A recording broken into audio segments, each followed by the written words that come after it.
should we talk about the game? Yeah, let's talk about game. So we're going to be. We've got some stakes. We have got some stakes. We've got, and I'm presuming this is just for Harikiri Wolves. To be honest with you, they're kind of setting up their own. Although I didn't actually see who put down where, but it's not uncommon for a what's the word? Sacrificial wolf for winter is coming, right? Sure, yeah. When the classic, run a wolf into a stake, kill the wolf, play Winter is Coming, and be like, haha, not Winter is Coming, sorry.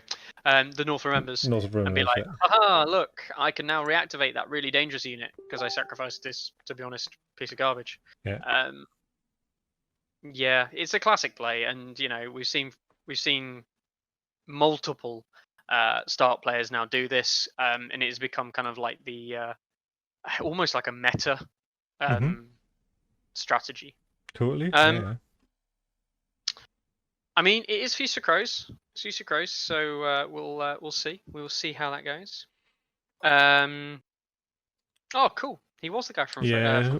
Well, so I mean, welcome to the game as far as the game itself goes. So, Song of Ice and Fire miniatures game. Really hope you enjoy it. I think there's probably going to be a lot of stuff happening today that might sort of blow your mind a little bit. Don't read too much into it. This is obviously sort of at, in inverted commas, your competitive level. This game is as deep as the ocean and wide as the sea, and you can have so much fun playing the game. It's got amazing miniatures. Just maybe have a look at some of the mechanics when we play. If there's anything that you want to ask questions about, feel free, and we'll try and explain the best as best we can. I'm glad Mickey's here because I probably wouldn't do a very good job of that. But yeah, just watch and enjoy. Unfortunately, here in the UK, I'm not sure if you're all from the UK or not, but we don't have the facility to play against each other in person at the moment because we're not allowed out of our houses. But when you'll notice in the future, we do eventually start, or we have always been known for IRL games. Streams. So you'll hopefully be able to catch some of those. Morpheus, welcome. Morpheus, come, lad. Yeah, I mean, we live like a 45-minute drive away from each other, pretty much. Yeah. And haven't seen you for a year. Yeah, that's borderline illegal to make that journey. Mm-hmm. So yeah, well, no, it is illegal. It's outside of your. I say borderline because if I worked in Newcastle, I'd be allowed there. Yeah. Let's not go down that route. Anyway, so we're going to see a start mirror. You play 40k competitive level. Oh, right. Ooh, okay. Nice, yeah. Competitive 40k player. So what is it at the moment? Is it Primaris or Bust? I think it's Primaris or Bust, isn't it, basically? That's the last thing I heard about. Tops of the trees are Blood Angels are pretty good. Sisters of Battle are really good. And actually, it's non-Primaris Blood Angels, although the Assault Ancestors are really good. But Sanguinary God are pretty OP. Mm-hmm. Dark Eldar doing pretty good. I've got a Dark Eldar army. So it was rubbish when I used to have it. So 9th's all about bodies on the board and scoring points, not so much just. Although it's objective, isn't it? Objective-based. New Death Guard are looking pretty good as well. Mortorian, I think Mortorian will probably end up getting hit with the wand a little bit because he's nigh on unkillable at the moment. Fair. Yeah. Anyway, so yeah, 40k competitive. I think you'll enjoy Game of Thrones then. I mean, there are some we'll say in the competitive meta at the moment, there's some very egregious things that are like borderline cheese, which do very well. But to be honest, most of the competitive scene is fairly good. Yeah. Outside of those couple of kind of like standout things. The best thing I can recommend you do if you've got access to TTS like online, is obviously watching through TTS at the moment. Mm-hmm. Get yourself on some of the TTS tournaments and 100% try out some of the ELO tournaments that the guys, myself and Carlo run over at Song of Ice and Fire Stats. Because the ELO tournaments kind of get rid of the really competitive commanders, basically. You can still play them if you want, but you get to see much more flavor of all the other different commanders, and it makes for actually probably a more competitive environment because you get rid of the stuff that's be on the curve. Yeah. And actually, everything else becomes playable. It's great. If you enjoy the series, like the TV series or the books as well, I can thoroughly recommend Sunday Slaughter, the YouTube channel. I mean, they do great podcasts as well, but the YouTube channel's got a lot of lore-based or scenario-based bat reps that are that have like lists that are built around what was actually happening instead of what would win. Also, Chris is an absolute legend, and is a video producer in his literal job. So the content he makes is literally spot on. It's super high quality. It's high quality stuff. Yeah. Greg, welcome. Greg is back. Yeah. Man, he doesn't miss a stream now. Yeah, nah, man. Terrashot's been here since the very, very, very early days. So I suppose Morpheus makes a good point. The game, how the players are going to win this game is, as you can see on the board here, we have units. Obviously, they're setting up in their deployment zones. And then we've got these two things. So 2D terrain's a big thing. It's a lot like War Machine. This little area of terrain here is a corpse pile. So the terrain, just like in 40k, the terrain do different things. But this game is basically the objectives are placed on two corpse piles. So you've got the blue circle here as an objective, the blue circle's here an objective. So getting a unit onto the objective and holding it, so the token actually goes to the unit, and they have to stay on the corpse pile to score the points. They score points every turn, starting from the second turn. However, there's negatives to be on the corpse pile. Your movement gets reduced, and you also are more likely to fail panic checks because obviously you're in a big pile of bottles and it's bodies, and it's horrific. Is that horrific? I mean, it's basically my last 2 weeks, and I can tell you it is pretty horrific. Like, you also gain a point for fully destroying a unit as well, which is awesome. So this is a really killy game mode. It is in fact my absolute favorite game mode of all time. So I'm really looking forward to this round. Lord Commander Bob, welcome Bob. Bob just doing his thing, pretending to be someone of relevance. Bob. There's a lot of shit talking in the stream. I can assure you it's all friendly. We'll probably mean it, but it's friendly. I'm just a bastard though. You're not a bastard. You're a bastard. Bastard. True. Yeah. Where's that clip of Sean Bean just saying bastard? Bastard. I might actually put that as one of the alerts. Should I put it for the sub alert? Bastard. It would be great. I don't know if it would break any Twitch like terms of service or anything like that. But what, because it would be an amazing idea. Is it because of the fact that it's out of Game of Thrones, or because of swearing? Because if it's swearing, then we've already been banned 400 million times. Well, we're still here, so yeah, go for it. But yeah, no, the who else have I got in there? I'm just going off on mad one. Alternate tensions, yeah. So it's not full army, yeah. So Bob says lol dick. Yep, that's me. Yeah, alternating system, you go, I go, rather than, this your turn, my turn style thing. But they're called turns just to really confuse it. Yeah, really, it's a really simple game to understand, honestly. What makes it difficult is like the kind of like certain interactions, and there's always debates, rules, questions, that kind of things about certain interactions. But that's true of any game. But yeah, so I mean, Feast for Crows, we see obviously a quite killy game mode. I've already seen the game kick off. They've actually already started round one, and we see Sansa took the. We saw Psychoste going first. Psychoste, sorry. He went for the letters with Arya, drawing those two cards, putting condition token on. Do we know what condition token it was? Let's have a little look. There's no condition tokens down at the moment. He may have forgotten to put a condition token on. Or it may have been Varist. It was Varist. The zone was Varist. Ah, yeah. So he didn't draw two cards. No, he's still got 4. No, 3 on the side of Chris Eustace. Oh, yes, yeah. Yeah, so I suppose being new to the game, you'll not know that there's a tactics board as well. Think of it as, I suppose, a bit like your stratagems, but it's a pool of 5 abilities that both players can lobby for. In their turn, they can choose to not activate a combat unit and activate one of their NCUs, non-combat units, which is like a political unit. And they can spend the activation doing one of the 5 things there. Once it's taken, the player can't choose it until next turn. So there's quite a lot of flexibility in your plays because of those. So it's pretty cool. Yeah, lots of different abilities, lots of different things. But to be honest, that's just down to the individual components, which you'll learn in time. Yeah, I'll be interested to know which faction you're going to be delving into, or which faction's taking your fancy, actually. Yeah, man. If you asked the chat, you would probably get a pretty divided opinion about who is the best. And I don't mean the best in the meta. I mean best as in just fluff, models, rule of cool. Probably going to be pretty...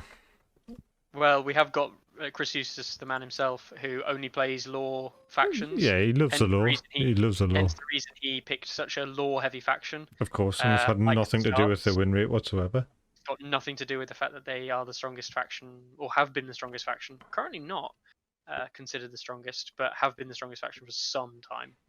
Nothing to do with that. It's entirely the lore. He really likes the young child, Robert Stark, and he really likes the 2 sisters, Onion and Snipper Starks. I think that's the name. Right? Yeah. Mm-hmm. That's how well he knows the lore. So yeah. Anyway. Put it this way: you thought the Starks were from King's Landing. Thought they were too. Anyway, no. So we see we've seen shuffling from a wolf there, just kind of coming in behind the Telecavaliers. Tactics boards obviously filled up straight away. Yeah. Typical first turn, shuffling around. Interesting not seeing no one. I mean, it's first turn, so we can't score anyways, but it's not unusual to see people try and dash up to the objectives to get an early hold. We actually missed it. We saw Rob's unit in the far right corner for Chris Eustace. We saw Stark's. My God, Rob Stark's unit for Chris in the bottom right hand corner. Mm-hmm. Failed a panic test for 4 wounds. Healed up with the money bags back to 3, but he has drawn first blood. Yeah. On the side of Psychoste. Yikes. With Rob losing a wound there. Obviously, still many more to go. Yeah, man. All activations is good. I'm definitely interested. Hi, Stotop. I'm interested in this play by Steve to just get Bran and Hodor into the game with the Starksworn swords on that side. Like, it indirectly puts quite a dominant force into this area. Bran and Hodor being one of the best attachments in the game. Of course. And Starksworn swords being very good for 5 points. So, I mean,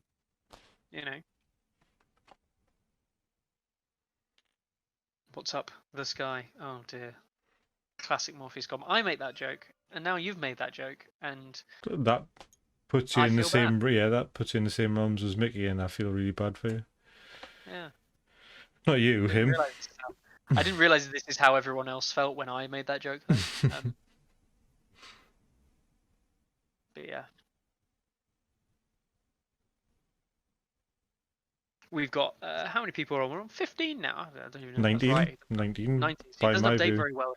It doesn't update very well when you're spectating for some reason. I have to refresh the page. So we've got Cadtucus, Carbon 14 XYZ, Drinyaja, Electrical Longboard. That's an awesome name. Yep. Galgoya, Gregors 456, Groose. We've got IXX Gamer, Kishington, Lord Commander Bob, Morpheus, Mr. 86, Platinum End Line, Stovetop, Streamlabs? Who's Streamlabs? Terra Shot, The Riviera Kid, Tom Tyler, Tibby in the Hand, Wonderman First, Z4, Carlo, Song Voice and Fire Stats, and Zero Talk 84. Be welcomed. Please sit by the fire and listen to our story. Yeah. Start mirror. We're seeing the usual turn 1 shuffling here. To be honest, this is an interesting situation. We're seeing a unit flip here. Clearly a bit of a bugged unit, so just making sure it works next time they go to move it. Welcome, Dan. Afternoon, Dan. Who's, I believe, painting up. Is he painting up his figure for his? He's almost definitely going to be painting up some Night's Watch, or painting up a figure for his Tales of the Realms campaign I RPG believe so. thing, right? Yeah. Mm-hmm. That guy. That would be pretty cool. He's mental. Yeah, right? I mean, we've talked about Dan before on the channel. But Dan literally has a Night's Watch army where he made every single unit, like every single model. Every model in every unit is different. Yeah. Is different. Yeah. The man is a modeler and a painter by trade, and then happens to play games. I think, and he's not a bad gamer. You know what I mean? He's actually quite a competent gamer. So yeah. But Scott beat him, so he can't be that good. Hasn't Scott beaten you before? Only when I play meme lists. I've never lost. I think my win rate against Scott is something like 99.7%.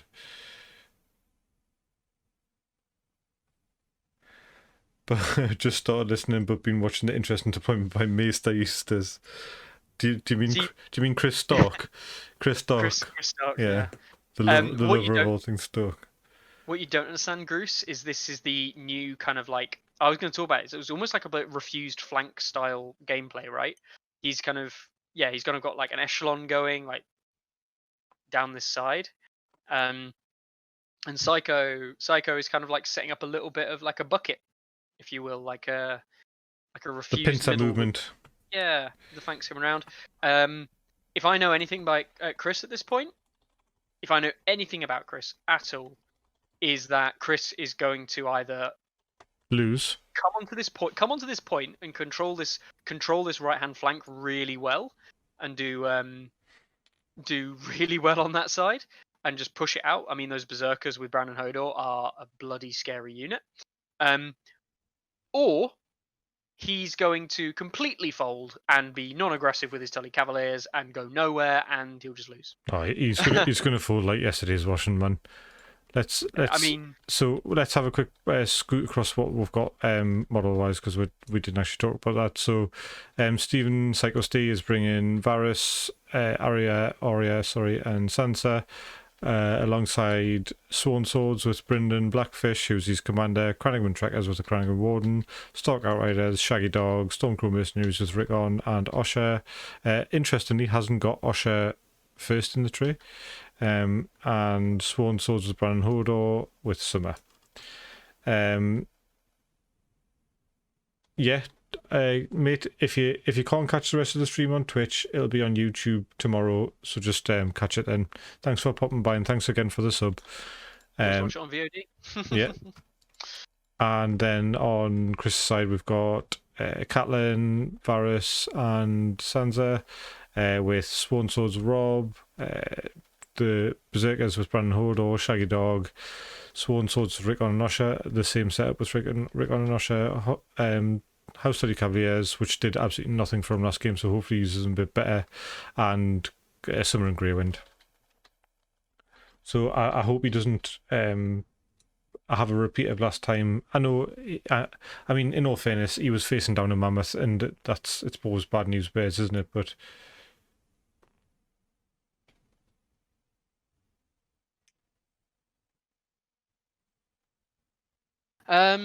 what was I going to say? What I was going to say is, refuse to yield on the overlay. You're not very good at controlling this overlay, man. Sorry, I was going through the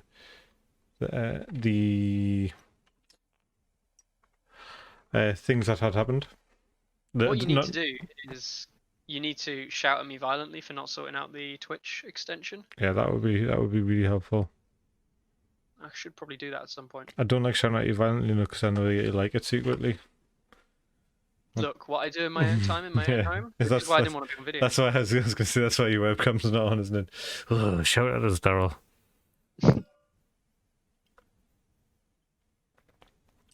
Right.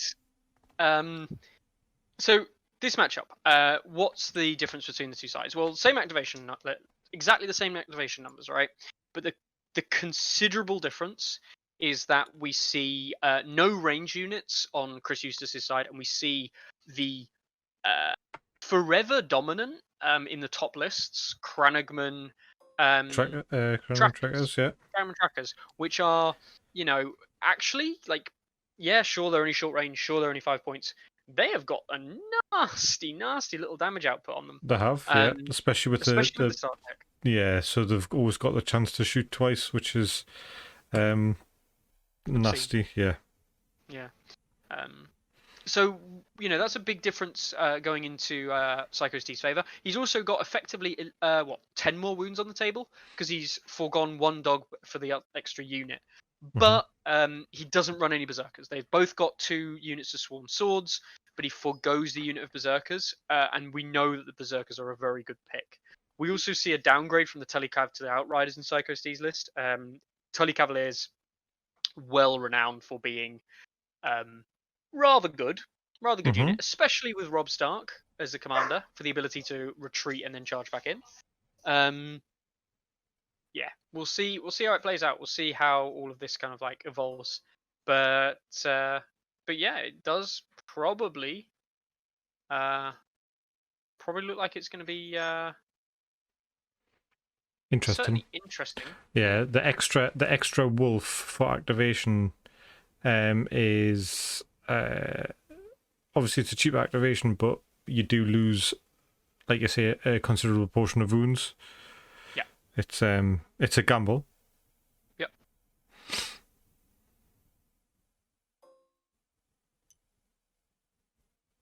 So we'll see how the game plays out. Definitely.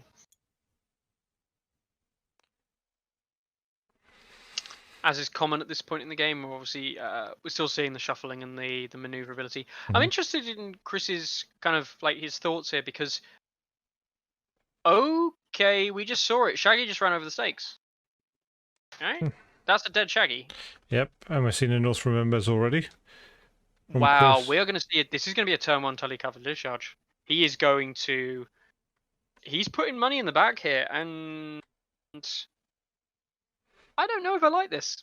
Unless he's got a good hand, he might have, of course, like Dev Impact. If he's got the horses for Dev Impact, that could be amazing. We're talking like he doesn't actually need it. So what do you think? Be a devastating charge. So what do you think is going to be what do you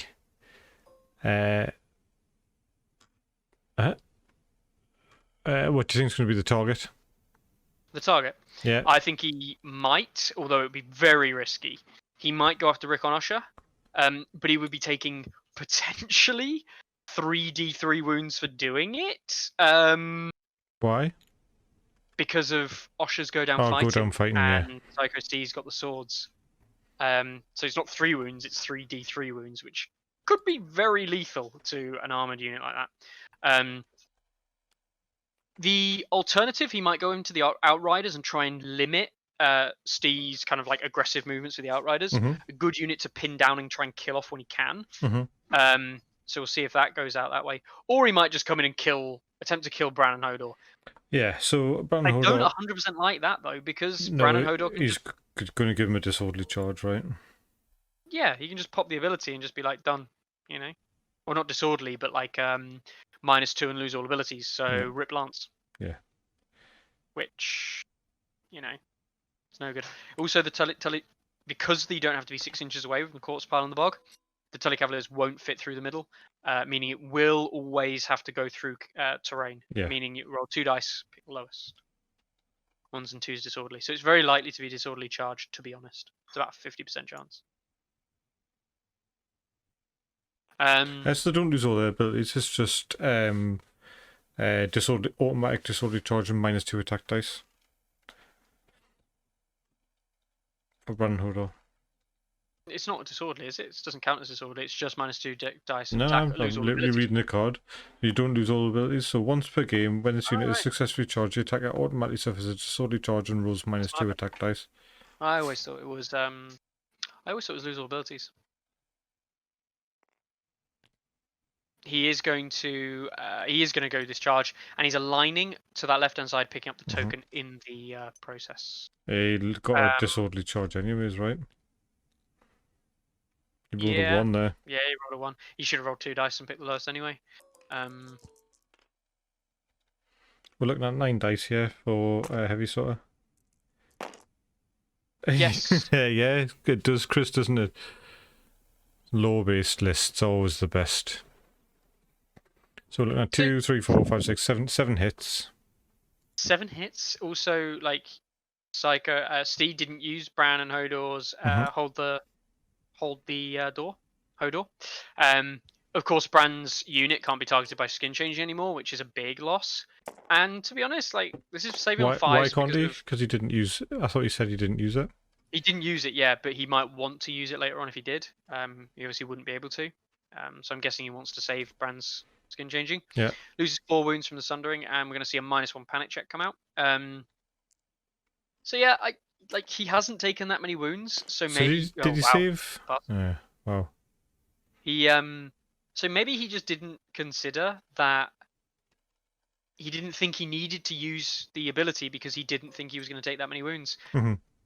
And the disorderly charge, yeah, like he's not going to. The Tully Cavaliers don't care that. Has he got another Winter's coming? No. Or no, North Remembers. North Remembers, sorry, yeah. I mean, if the first play on your, if you know, he hasn't. He's gone for round 2. Yeah, I was going to say, if your first turn is sacrifice 2 dogs to maybe kill a unit of Sworn Swords, you actually screwed yourself over because you're still an activation down in the long run. Yeah. He throws away a sudden charge. So yeah, that's crazy. I mean, it's you can get back with Sansa like, though. You can get back with Sansa, so he can Sansa it back, and he knows that the tactics board, because he's starting to engage, the tactics board is going to be very contested. So we're going to see Caitlyn onto swords. I'd have thought. Maybe he doesn't. Maybe he goes Caitlyn letters. Draw some more cards. So swords doesn't do a great deal for him with calves, does it? The Tully calves, because they're on the charge. It's just straight 6 dice. Yeah, it's just 6 dice on 3s, which, when you factor in armor and the hits, you're probably going to get 2 wounds. Yeah. Hope for a panic. Hope for a panic. They're at -1, but yeah. You can't kill the unit, so it's not a great. Especially with Rob, I'd much rather activate, potentially play tactical regroup, retreat, and then charge in. Mm-hmm, mm-hmm. Which token, Bob? Sorry. Caitlyn goes for horses. Which token is that? No, he's talking about the objective tokens. Which objectives are we talking about? We've got long range becomes vulnerable. Enemy becomes vulnerable in long range, and objective 5 comes out on the right hand side, which is while you control it. You gain +1 hand size. And draw a card at a time. This one is when you score objectives from this point, one enemy in long range of the unit controls objective becomes vulnerable. So I suppose one thing that I need to say about this, not about this game, but just out of interest for the chat, is there anybody in the chat that would fit into a size small t-shirt? Because, well, we'll talk about why afterwards.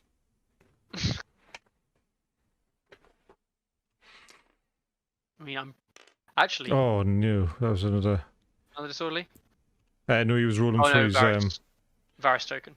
Mickey wouldn't. He's like a little fucking pudding. Yeah, I actually might, but I'm a bit fat now. Actually, Chris Tran's ripped to shreds. Literally, the man is completely shredded. But he might fit into small. I think Chris was a medium, right? No, just take the sleeves off. Cut a bigger hole in for the head, and he can wear it as like a crop top. I don't know, man. He does wear feathers in his ear, so like he could, exactly, crop tops and feathers in the ear. Just go for the full Lost Boys vibe. I reckon Chris could pull off a crop top. Get a saxophone on the go. Careful. I've got my camera off, remember. Okay, wow. This has been a game of virtually no damage. We see Arya coming out into the swords and the Sworn Swords attacking. We saw Northern Frosty Blade. Did he use Stark Fury? He didn't use Stark Fury, I don't think. Oh, he's rolled these. Oh, no, yeah. So, but he had the Northern Ferocity to give the vulnerable. He is in range of the Weirwood, I think. Bob, I'm sure he does. Like, I'll show me Austin Phoenix window if I haven't seen a picture of him with a fucking feather earring in. Oh, he has definitely. Tell us I'm wrong, Chris. He has worn that. I've seen that. new merch delivery day, by the way. This is my... Oh no, it's the same colour as my green screen. That's stupid. This is... Oh, hold on. I'm going to have to turn the fucking green screen off. I'm sure you can turn the green screen off just to show us. So I know this design because I've seen this design for a while now. It's the Drowned God. impending Greyjoy, right? It is. Oh god, it's better. So this is the Greyjoy. But yeah, the new invisible ink tech. It makes your fat belly go away. So this is the Greyjoy themed Drowned God. Oh, I should probably zoom the camera out as well. Right, a day in charcoal. Get it at northernrealms.co.uk/store. Nice and cheap. I really like that design. The was that by Greg? That's Greg, yeah. So no, Chris. I wish I could draw that well. It's by the one of my tattooist friends. Exactly, Dan. Called Greg Scott. He's an awesome tattooist. He's if you can, I think you can find him on Instagram. It's Tattoos by Greg. He's awesome. He's really cool. He's busy tattooing me. Well, when I can go back to being tattooed. What, you gonna get tattooed on you? I've already started it. I've got a Viking round shield on the side of my stomach, but I just need to finish getting it coloured in and get the other side done. Yeah, I've forgotten that you'd yeah. I thought you were getting a massive dick on your head or something. I don't need one. I was going to say, what would be the point when I've already got one? All right, so we are seeing. Hey, there's why you made the play. Tactical regroup coming out, activating the Tully Cavaliers. Tactical regroup to retreat them out, and then he's charging back in. Yeah, still got disorderly charge though. This time we see Hodor's ability coming out, so he's only rolling the 7 dice, not the 9. And yeah, it's only 1, 2, 3, 4, 5 hits, and we see 3 go down. Wounds. Yeah, that's within killing range. You might hear some windy pops today, guys, but sorry, I've had a curry. It's going to go through as... Oh, that's bad news, bears. That is bad news, bears. That Carl, is a welcome. Ah, hello, Carl. Carl from West Coast Bannerman, who's done some awesome non-Song of Ice and Fire Song of Ice and Fire related content recently. Tell us about it. I can't remember what it was. I was watching it the other day. Give me 2 seconds and I'll find it on YouTube. And I'll... War Chest. War Chest, that was it. It was War Chest. Which is good to see. It's good to see, obviously, different content coming out from Carl. And also like a bit of a Kickstarter back with West Coast Bannerman, because I know that they've been in a weird state at the moment where they've kind of didn't know what kind of content they were going to be putting out. So it's good to see Carl getting out there. Yeah, man. A month in review, awesome. The Carl I've found particularly motivating as a content, which you said, just because he's really proactive and really positive, and I think that really makes a big difference. So big props to him.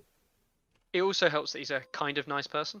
Yeah. I say kind of nice person because, I can't actually ever admit that someone is a really nice person. It's these bloody Americans, man. They're so wholesome. I'm not used to it. So many wholesome people. Yeah, the UK, we all just hate each other. Basically. Cool. So, I mean, we're seeing the Tully Cavaliers obviously now activated, just retreating onto this, kind of securing this token a little bit more. I mean, he's positioned them well, but they do look a little bit isolated. But right now, Psychoste is down, like that one advantage he had. What did he play? He played Tactical Regroup and a Wyver? Yes, he played Tac Regroup. Probably because you keep alt shifting and things like that. He played Tac Regroup on the Stark side. And we saw it was Northern Ferocity for the left.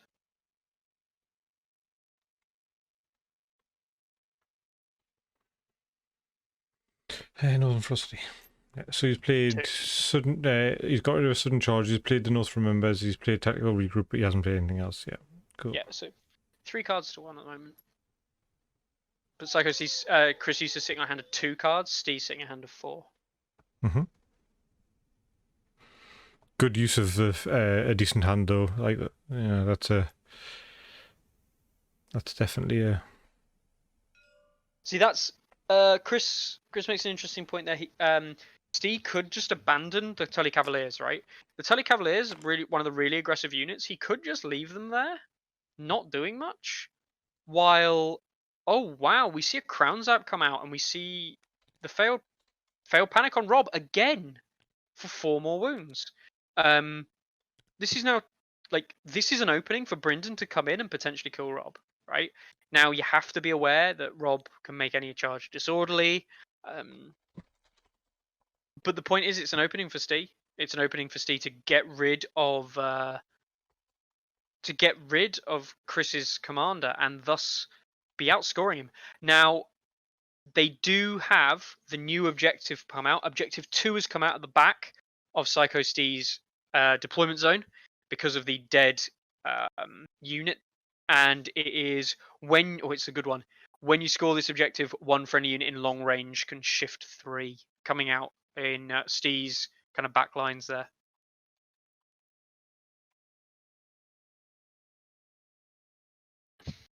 Chris has definitely got a better start this game than he did last, right? Yeah. I think he's managed to get a little bit of early momentum. So fingers crossed he can. Not saying that I want him to win, like, because I don't like low base players, but yeah.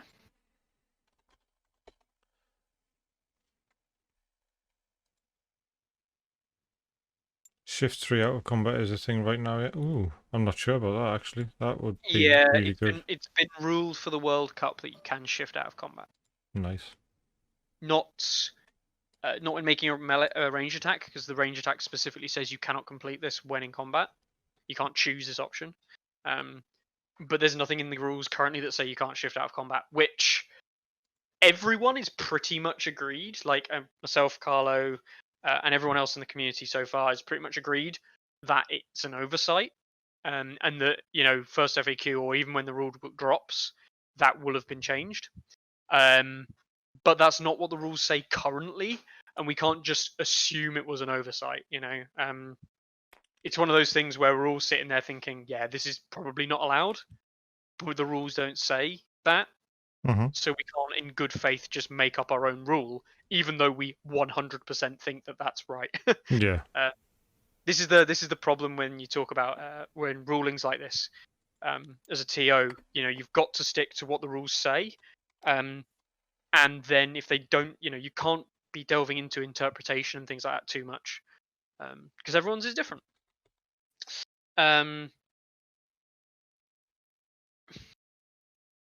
Yes. Yeah, that's the funny thing. They do actually say you shift when you realign, which you don't. But yeah, bit of an awkward one.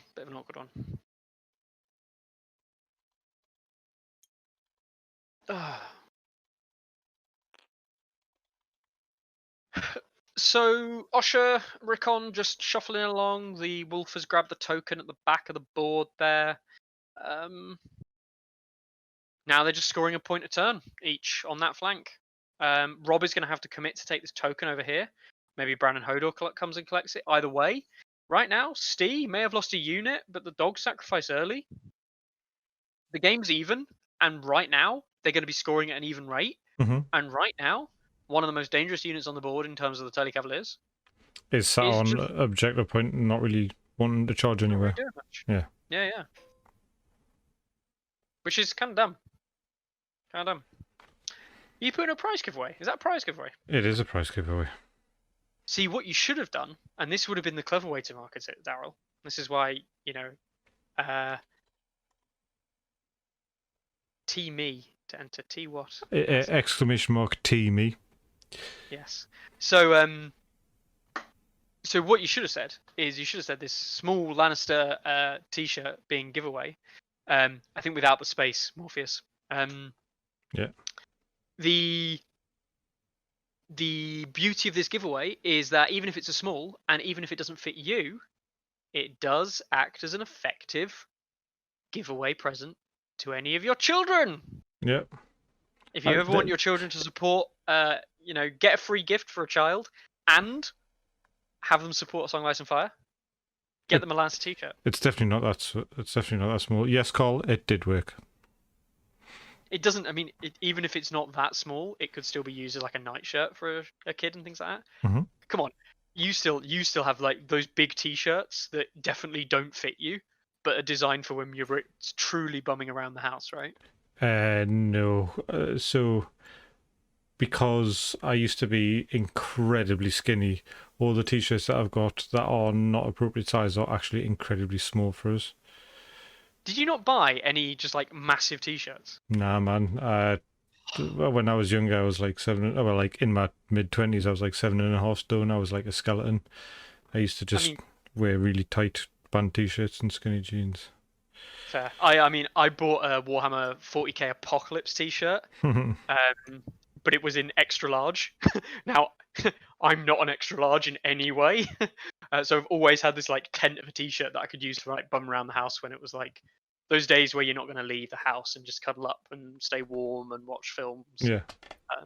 I also have a Half-Life t-shirt I got when I was 12, which was when my dad bought me like the Half-Life special edition box when it first came out, and I was like, "Oh, cool! Half-Life 2, what an awesome game!" And it came with a t-shirt, which has now been promoted. Well, got promoted to a bed t-shirt, really baggy bed t-shirt, and now has been promoted to Daisy wearing it around the house to take the dog out for a walk, that kind of thing. Yeah. And it fits her like a tent, but it's so it comfy happened. t-shirts like that, man. It happened the opposite for me. So like all the t-shirts that I now don't fit into because I've started to fill out. I started to actually eat. Now Amanda wears all those because they fit my fiance and not me. Stovetop saying his 7-year-old will wear the shit out of it. Yes, that's the whole point, Stovetop. That's exactly it.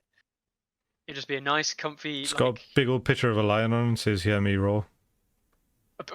Imagine a 7-year-old walking around with that. That would be dangerous. This is an excuse for a 7-year-old to just go mental. You still wear t-shirts you had in high school? Yes. I mean, I've not grown. Well, I could tell by the amount of fucking holes that are in them, Chris. That's fair. We see another sacrificed doggo. Is Chris just feeding his dogs to the meat grinder today? Yeah, he's like, just take some points. And he's used Sansa to redraw and then immediately play the North Remembers on the dog dying. So we see the activation token come off the Tully Cavaliers again. The Tully Cavaliers are going for this double activation yet again. And this time they're going to be coming off. I'm guessing he's going to charge Osha this time. I don't like... Oh, no. He's going to charge the flank of the Stark Outriders. Yeah, that would make more sense. But he can't. He won't be able to. Why? Psychoste sees the play. He sees the danger. Shaggy Dog is running point man for those Outriders. Look at that. Look at that. Shaggy Dog. That's still a free VP for Chris. It is, but at least it's not a dead unit of Stark Outriders. You're right. Dead dog. Plus, Psycho's got a hand of 4 cards. He might have Winter's Coming in his hand. Sorry, not Winter's Coming. North Remembers. That would be a turn for the books, wouldn't it? Oh, I'm just going to kill this dog. Then he North Remembers the Outriders, and the Outriders just go and kick the hell out of the Tully Cav. That would be interesting because they're in prime position for the flank charge now. Yeah. I don't think that it would be surprising if they could make the. He's just going to go for. Osha, do you think? He might go for Osha. I think going for Osha is risky. He's going for Osha now. This is not. I don't like this. If this goes really well for Chris, he could end up taking like 2d3, even 3d3 wounds. That's not an disorderly charge again. It's not a small number of wounds. That's quite a lot of wounds. And if he gets locked up in combat, he might have Chris might have hit and run, so he can retreat off for the token.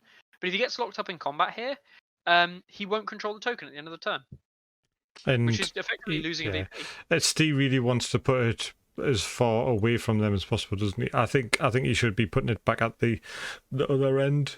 No, this is the right play. Putting it here is the right play, because if the Tully Cavalier now retreat from hit and run, they can't pivot onto it. Decent roll from Chris. We see what 10 hits coming out. 2, 4, 5, 6, 7, 8, 9, 10. Yeah. 10 hits coming out. The Stormcrow's saving on a 4 base, so 5s. 5s, yeah. Could be a dead unit. He needs to get ideally 3 saves. Will keep him alive regardless of what happens. 4 saves and he keeps Osher alive as well, guaranteed.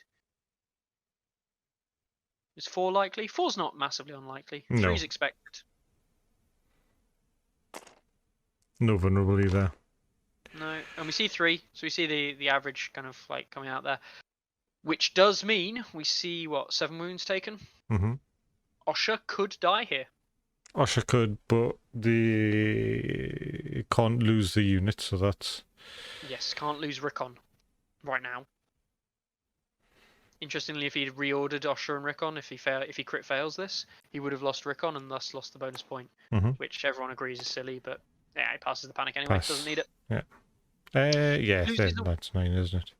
He loses 1 rank for go down fighting, so I'm guessing he's going to roll the D3 here to generate the damage. 3 wounds to Tully Cavaliers.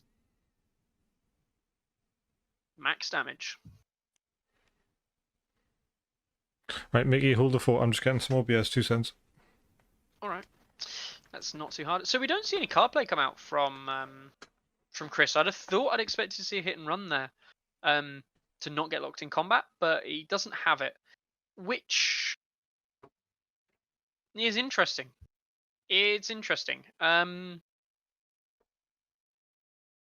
don't really know how to assess this game. I think, well, Chris is winning in terms of position, in terms of like wounds, in terms of how things are going. But if this goes poorly, and if Steve can leverage the fact he's going first next turn, like Steve can really make an advantage here, and we see the Kranigman just marching up in front of Rickon here. Yeah. I don't know if that pivot's very clever. But he is going first next turn, so maybe... Oh, he's got Aria. Forgot about Aria. We are almost definitely going to see the Kranigman trackers get Aria'd for the free start of round shot into potentially Aria, Sansa, Varys, probably Aria might as well, activate and take the swords for another shot. That's legit. Yes, I think he can, Tom. Hit and run you can play on a disorderly, because it's after the attack, and currently disorderly charges only make you not play tactics cards during the attack. Interestingly, disorderly charges in the future will mean you can't play tactics cards on your turn, which makes a lot more sense. I don't really understand. I mean, I don't really understand why disorderly charges mean you can't play tactics cards, to be honest. Because factions live or die by their tactics cards, some of them, and not being able to play them, just like Targaryens, you know. You're right. So we saw Steve just moved his Kranigman up, and Rob has reclaimed the token on the right flank. Oh, that's the Lannister Lion t-shirt, isn't it? Yeah. Yep, hear me roll. Jamie's handing some coins. Yeah, Jamie's golden hand.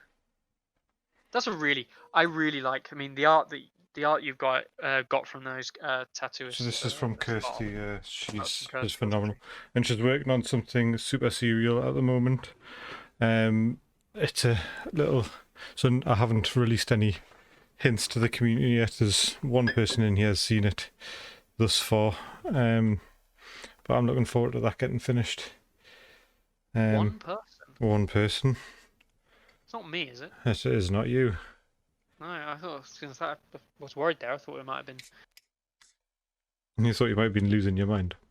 Yeah. Reminds me, I need to get a Free Folk t-shirt ordered.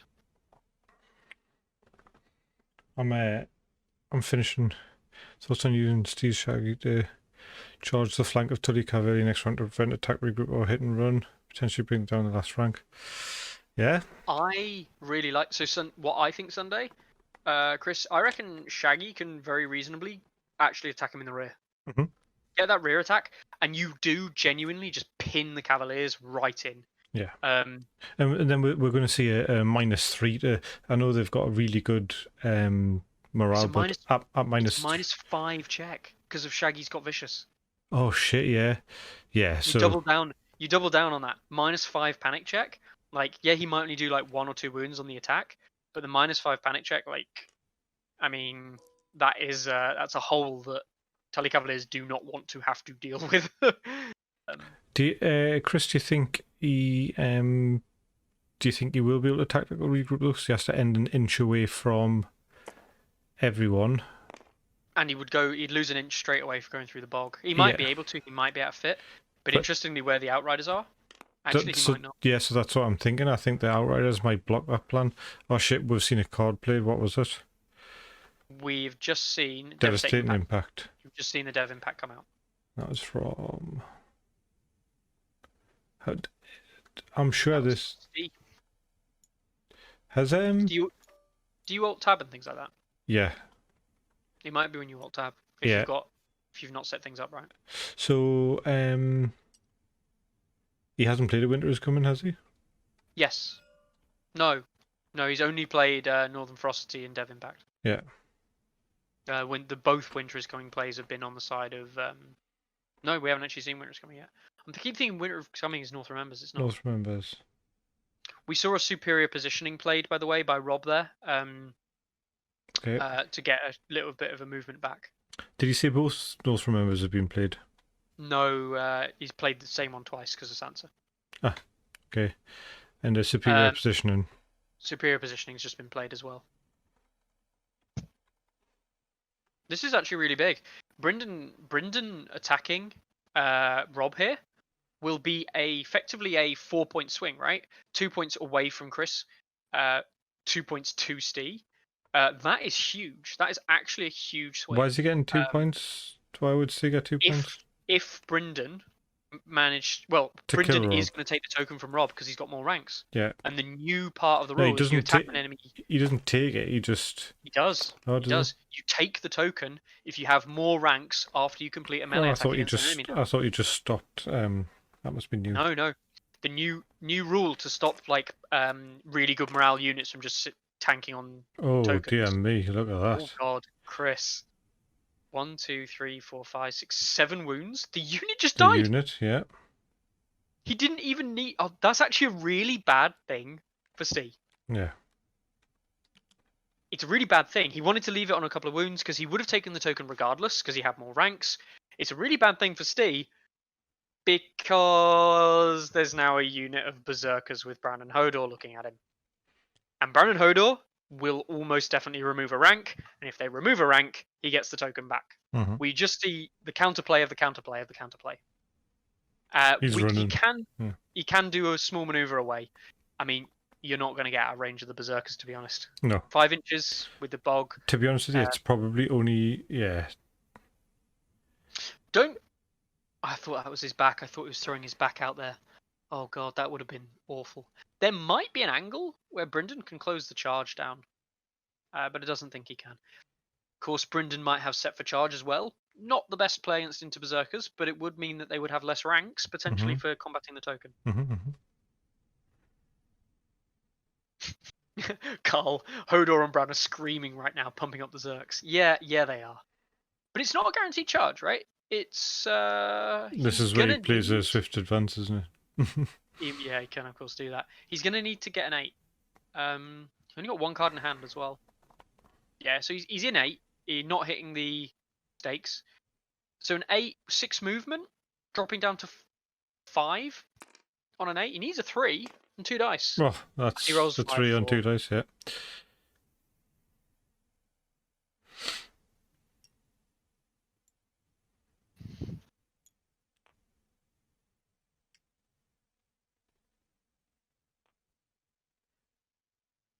Yeah, it tells about a call.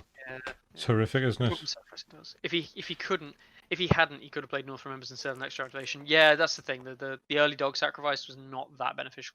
Of course, it's not a disorderly charge, so he gets to re-roll this charge. If he needs to. Brandon Hodor only getting 1 and a lot of 3 misses, which is, it's not a lot, but it's... It converts it all, yeah. Yeah, it converts it. So 9 hits. Just a reminder to all the new people that are in the chat now, if you type in !TEAME, that's TEEME, all one word, you will be entered in a prize draw to win a small long-sleeved Lannister t-shirt in blue. Like a blue-grey. Good present for kids or young people, or alternatively just small people. Or it's not. Do you know what it is, mate? It's not that small. Like I reckon I'd fit into it. To be honest, it's really. I definitely think I would. To be honest with you, I think I would probably fit into it. But I've just got a bit of a gut, so I prefer a little bit. The beer gut. Yeah, I don't even drink that much. Well, I do. I suppose it sounds like a lie because every time I'm on camera, I am drinking beer, but. This is actually huge. So we saw 6 wounds in total come out onto Tully's unit, and then he plays Refuse to Yield, getting D3+1 back, healing 4 units, 4 wounds back, meaning he stays on maximum ranks. He passed the morale check, meaning Tully gets to keep the token. Right? That's actually like Stee. I want to say Stee knew that was going to happen. I want to say that he knew that was a calculated risk. I don't think he expected Rob to die. But he had the card play in hand for the counterattack.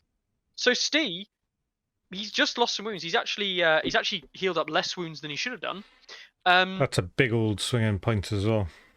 Yes, huge. He's just scored 3 points from tokens and 1 point from killing Rob. 4 points. Like Stee's just walking away with the game. That is correct. Panic, that is exactly what you need, and you are now entered in the draw. Yes. I hope you fit in the small. Maybe he's getting it for his left hand. Yeah. Just his left hand. No. I'm surprised. I mean, Stee, I don't know. I genuinely don't know if Stee kind of like went into the game expecting this game plan to come out this way. But right now everything's going Stee's way. And Chris, this sacrifice dog play into this kind of like very rush like Tully Cavalier play, it's just not that good because he didn't target units he could burst down, right? If he'd have done that into the Cranigman trackers, he will have just completely pushed through, right? Yeah. They'd just be dead. Like, you don't survive a Tully charge on Cranig trackers, really. They're basically free folk. There's not call, but what I will say is that we've made it almost a sort of an ongoing rule to not correct rules mistakes in games while streaming. Just unless they specifically ask for a rules correction. Yeah, then obviously we've got stuff, but just in case it becomes people might start to think we're being one-sided or whatever. Chris, he actually said that. Well, he agreed to be on stream, obviously, but he said basically, I'm not sure I want to be on stream because people are just going to watch us get hammered again. So he predicted it.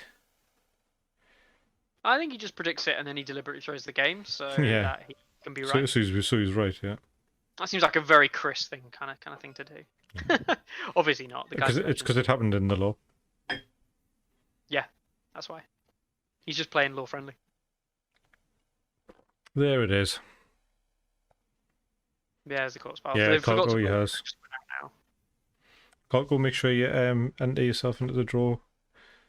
Yeah, potential free t-shirt. All of you, I'll send it to America if whoever wins it is in America. So, Chris, get yourself entered. Everyone, Bruce.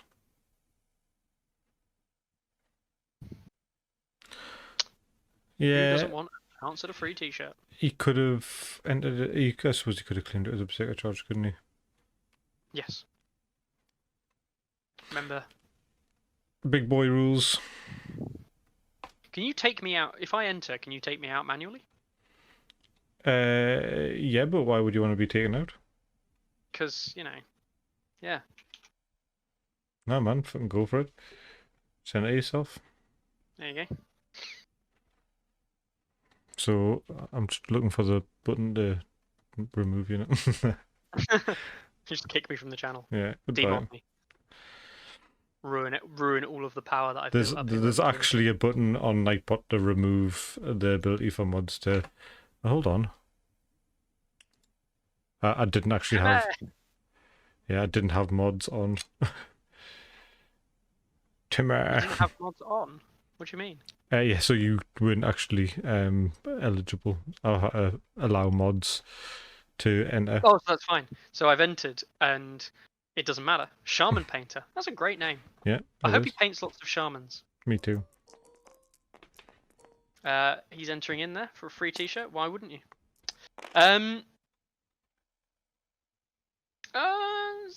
It's okay. This would be the area movement with the Kranigman, with a shot onto the Osha unit, Rickon unit, and they get the reroll. So 5 hits. 5 hits with the reroll because they're unactivated.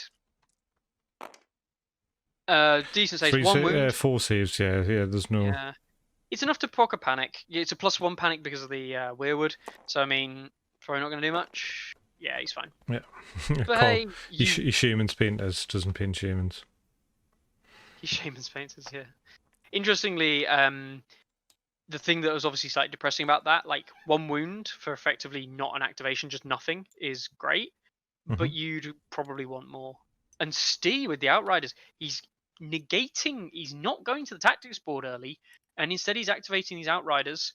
And is he going to charge Summer, do you think? I would. Or do you think he's just going to charge Rickon? So I think basically if he charges Summer... Charging Summer. Yeah, so I think if he charges Summer, it's a guaranteed point. He's then going to be directly behind those Sworn Swords. What's he got? Superior position. So he gets to move. He gets to. Oh no, it's not Rob's unit, is it? You must. The Outriders have got to roll 2 and pick the lowest, basically. Output when you roll a 3 and a 6, it really doesn't matter. First time, look at that, man. Lucky, welcome. There's a giveaway, mate. If you type in the same thing that everyone else has been typing, you will be entered. Do you know what it is, man? If we get, there's currently 11 people in this giveaway. If we get to 25 people in the giveaway, I'll just do it as any t-shirt and any size. Oof. Big man. 25 people in the giveaway. Get yourself a free t-shirt just by hitting Team E, potentially. Only one of the 25 people would get it, of course. Yeah, same. Sunday, same. So the Outriders here, that's a lot of defensive dice. Oh. There's like, 4+ saves on there? They're 3+, yeah, up to 4+. But the point is, he only just did 2 wounds. Yeah. like one of those other ones being a save, and that would have been like you just didn't kill the dog. Stee's up to 7 points now, and he's got a unit of Outriders in the back. So they're stuck between the Devil and the Deep Blue Sea here, aren't they? They can turn one way to. So I mean, he's got 4 cards in hand. What's the bet in that one of them's a sudden charge?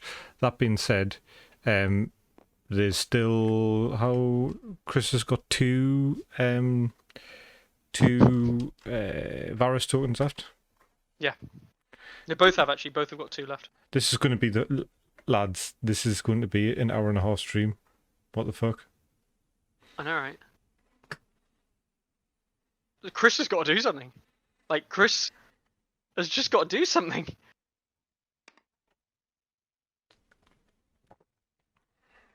I think the moral of the story here, guys, is just running wolves and killing your own wolves early without an advantage to try and, like, push an advantage. Like, not even, like, leverage an already existing one, just literally force an advantage. Perhaps not the best idea. I think I might tell Chris to take Tully Cavaliers out of his list. There's 2 out of 2 games where they've ended up in trouble. Yeah. Last game because they didn't charge anything. In this game because they kept charging and were not doing anything. So we see Caitlyn come out onto the swords. We saw Varus token used and Varus token successful. So Caitlyn does go down onto the berserkers, but no attack. Yeah, Groose, there's nothing worse than being in that massive uphill struggle where you probably know you're going to lose. It's tough. I think the head game becomes harder than the board game, doesn't it? The difference here, like the game actually hinges a lot. If he kills Brendan, he scores a point and he denies Stee 2 points, right? Mhm. That almost has to happen. Mhm. Like that's not even like it could be a thing. No, he almost needs to just remove Brendan from the board. And we see 5 hits coming out. Is this Osha's unit attacking? Yeah, I believe so. I think it is. So where did the free attack go? Oh, they got Varus, yeah. Varus, yeah. 4 hits, two wounds onto the Tully Cavaliers. Panic test on -1. He's oh, fine. Look who it is! Thank you for finally turning up. The world's best hype man. The game's nearly fucking finished now, man, Charles. I think Morpheus.com is just trolling you in chat. Me? Steamy, yeah. Steamy. Alright, Charles. Charles has a giveaway, mate. Make sure you enter because you'll be there.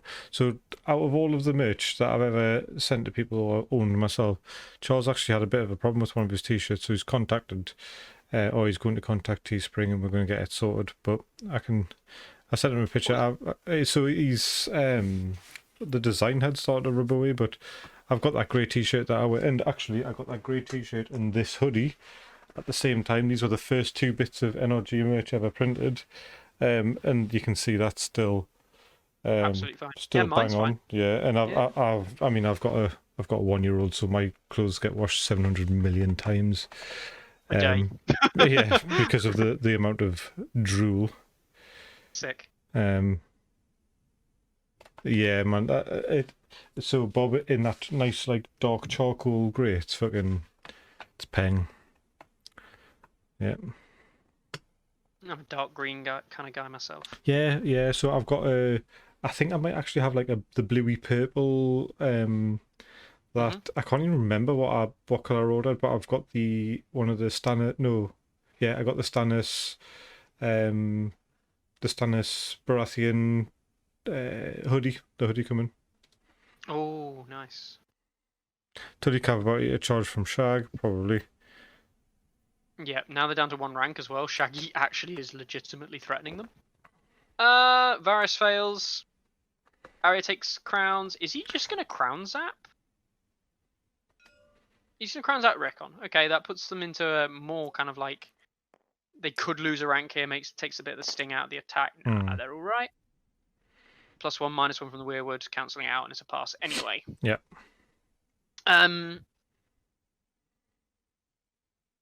When are we doing the giveaway? We're doing it at the end of the stream.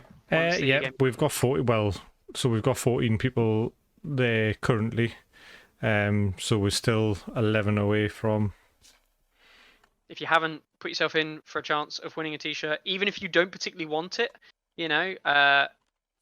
definitely put your name down for it, because if we get to 25 people, then Daryl will give away a t-shirt of your choice to the winner. And if you don't want it, you can always give the choice, to somebody else, or have him re-roll. That's a thing. That's what I'd do. I'd just make sure everyone enter, and then someone gets it. Yes, we do see a card play. Oh, do we? Northern Ferocity, yeah. Northern Ferocity, yeah. And that was from the Berserkers into. Yeah. I'm just trying to work out. It's Shift F2. It would have been Chris. Yeah. Chris, I can't tell if you're fucking trolling us or not, mate. It's exactly what Grusus did above you. Yeah. Grusalug can actually listen. Yeah. Lockerbie knows what he's doing. Even Bob knows what he's doing. Jesus Christ, Chris. Chris, you might as well fucking enter yourself, because then at least you have 2 t-shirts without holes in then. The only 2. Your Sunday best. Hey, hey, no one ever thought that? Sunday best for Sunday Slaughter? Yeah. But surely Sunday best would just be like the fucking flayed skin of some nubile young woman or something like that. In some really kind of sadistic way, I really want Chris to come on go onto one of his videos one day, wearing like a skin suit, made of skin, and like just to really push it home, how disgusting and grim that would be, but also how awesome and like amazing. But yeah, that's definitely probably not legal in any way, shape, or form. No. Even in the US, that's not even legal. No, definitely not. I can just imagine him at the top of a big hole with a fucking chihuahua in his hand. It rubs a lotion on its skin or else it gets a hose again.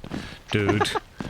And it's just Bob at the Bob and Charles at the bottom, just rubbing Vaseline all over themselves and crying. Not even rubbing Vaseline, they're rubbing that stuff that Charles sells.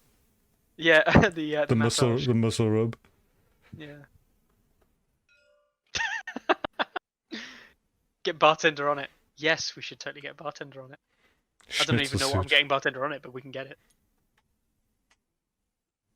How do you know what prom was like? I don't even want to think about the prom that you went to. My prom was a very stately affair. Take it easy, Bob. Thanks for popping in. Aye. See you later, Bob. I mean, this is the Cranigman. Malleus. I'm not allowed to say hello to Malleus. I can only say his name because I'm playing against him on Saturday. I was going to say Friday there. This is the Cranigman shooting again, and only 4 hits. Yeah, I'm playing against him potentially on Saturday.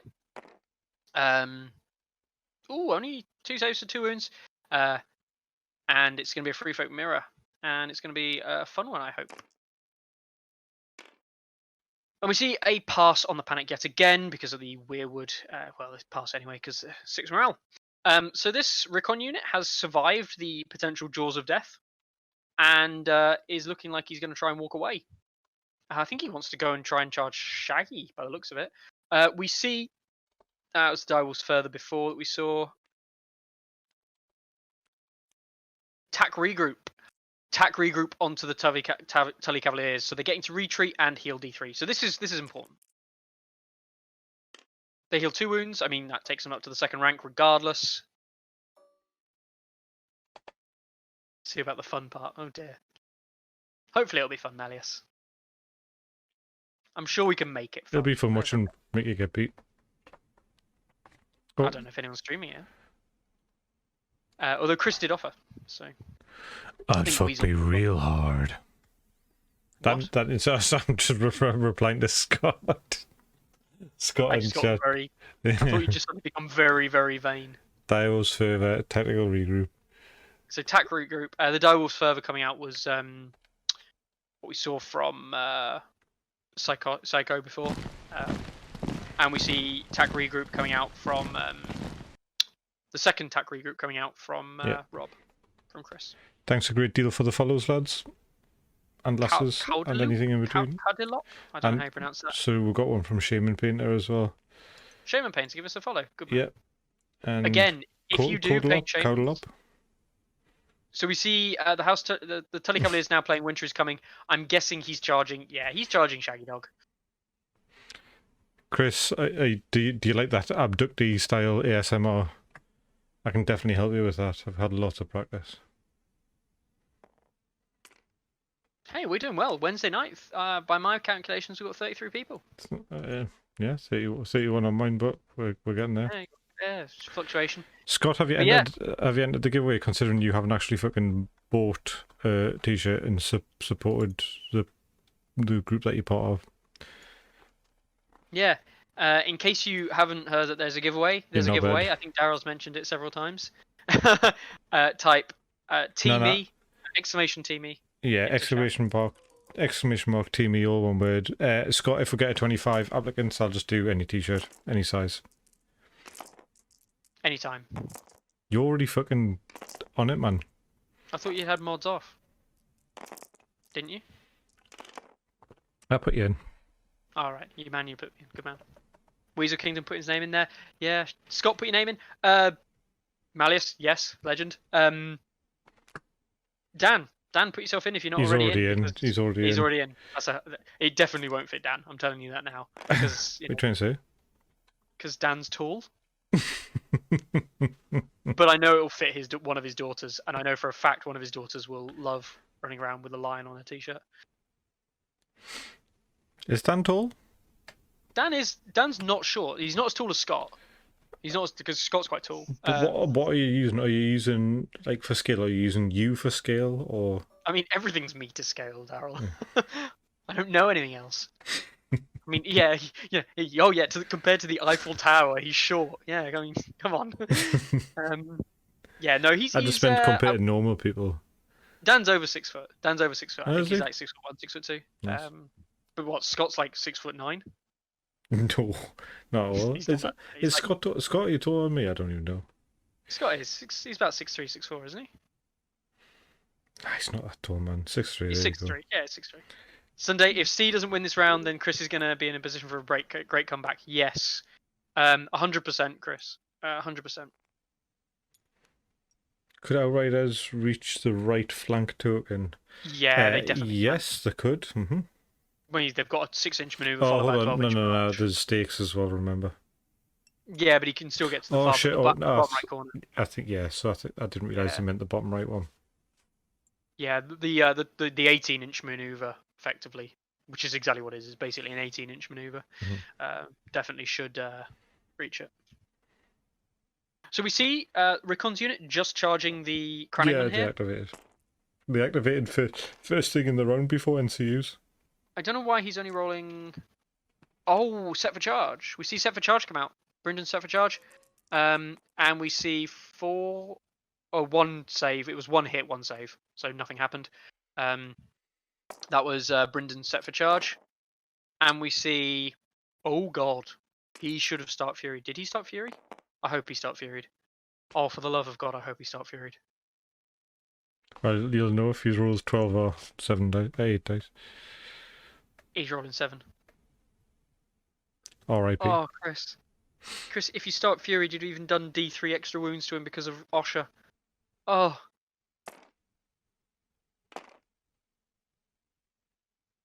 They save on 6s. They save on 6s. Wow. Not 5s. Because they're basically trackers. So 6 wins. Ah, if he'd have just done start Fury, they'd have been dead. Like 100% of the time, they'd just die. That would be a very good idea, Scott.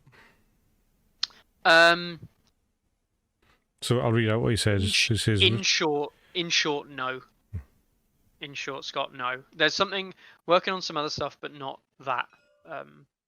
It's very difficult to do that, because pings are like the way that TTS works means that that's not really a thing. But there are other things that are going to be coming that will hopefully make it much better.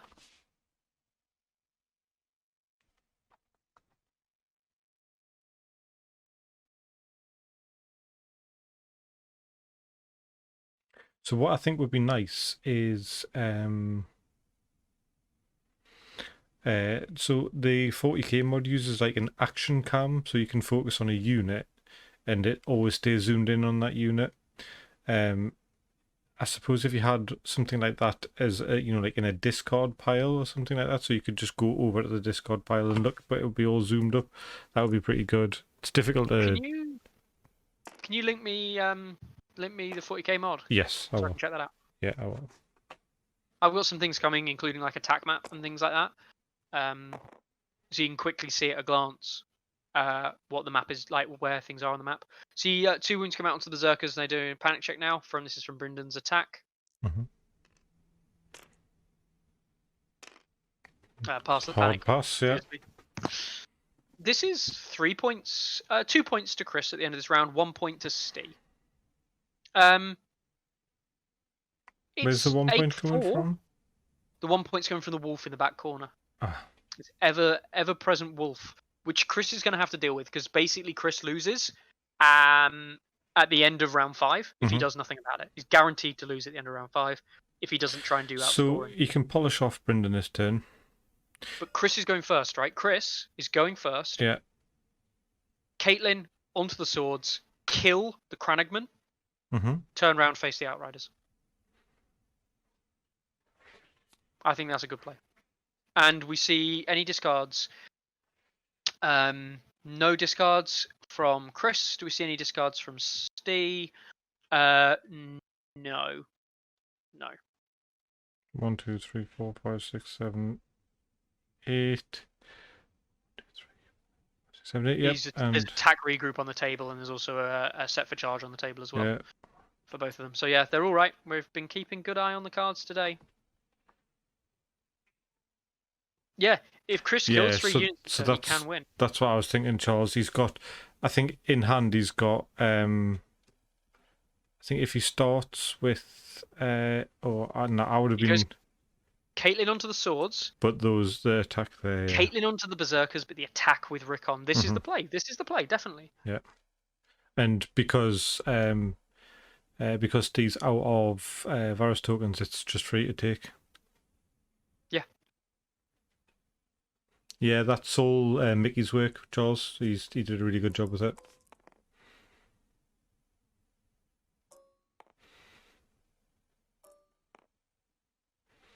Hopefully in the near future it'll be a lot more easy for us to use as well. Yeah. It's actually absolutely a nightmare for us to manage because you have to have hotkeys for all the different ticks. But I've got an idea of how I want to make it better. Yeah, I get you. Do you know what? After all this, some stats. So Chris, 57% win rate. 53 games played, 31. Steve's played 17 games, won 8, 47% win rate. He's got a 60% win rate as Starks and a 100% win rate versus Starks. So just while Daryl's taking us away from the action there, there were 6 hits onto the Kranigman, but he did use Stark Fury this time, and the Kranigman just died. They took 7 wounds in total from 9 hits. Because of the crit blow. But we do see the flip. Totally necessary. Chris, this isn't an activated unit. Chris, please don't do this. What? You used the activation counter? He's put an activation token on it when it's not activated. But he's also just kind of thrown himself in front of the Stark Outriders. I don't really like this, because if he's not careful, the Stark Outriders, they're probably not going to get to his flank. But the Stark Outriders can just kind of ignore them now. I don't know if you can get out line of sight, but you can certainly use the Stark Outriders to go over to where the corpse pile might be. He looks like he is going to activate them. He's unactivated them, so he knows that. No, the Outriders though. Yeah, I'm just saying he's unactivated his unit Sworn Swords. Winter is coming. No card play possible for Chris. So that was from Steve, yeah. Yes, Winter is coming from Steve. So he's Sansering for Dev Impact. Now, Chris should know at this point that they actually have the same trigger. Of course, if Steve doesn't know that the same trigger, personally, if you're not sure because it's not clear that they are, it's FAQ, things like that. Sportsmanship, I would allow Steve to have whichever one he wanted, because obviously they're the same card. As it turns out, they're the same trigger. Yeah. But we'll see what. It's weird. I wouldn't have put them down because as the same trigger, because one says when it declares a charge, and the other one says when it charges. Yes, but it was FAQ to be the same trigger. Oh, yeah. Just that's just the language, isn't it? One of those things in the game where it's perhaps been an oversight, and they'll never admit that it's been an oversight, but it has been. And there are multiple occasions of it, multiple cases where the same activation and the same trigger is actually the same. Can't lift his card up. It looks like he's gone, put Dev Impact back. Yeah, took Northern Ferocity instead. He might have taken Northern Ferocity instead, yeah. He was trying to take it onto the table, but it wouldn't lift up onto the table for some reason. Yeah. So he's going to get Sundering on this attack. And he's not disorderly. I think he's getting Sundering anyway. So we're seeing 8 dice hitting on 3s. Yeah. Unfortunately, not in the flank, so he doesn't have bushwhack. But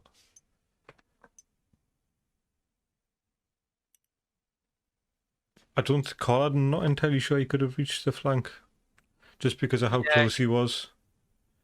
I don't know if his center was far enough or close enough. Always check just in case. But so 8 dice.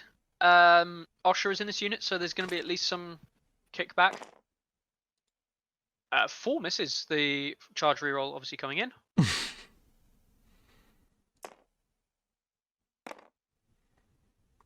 Oh, that's not too bad. There's 6 hits.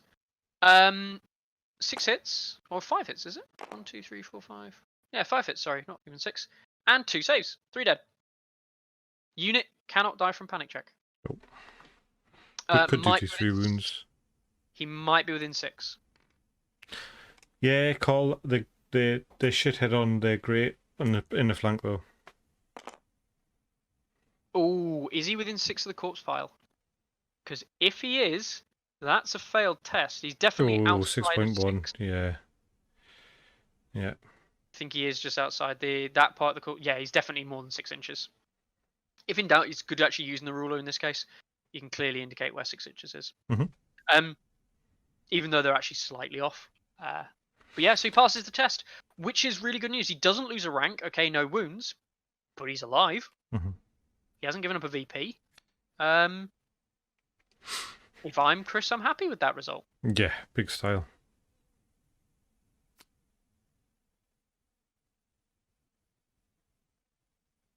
Definitely don't want to attack with Stark Fury though. Although you could do to proc the extra D3 wounds potentially.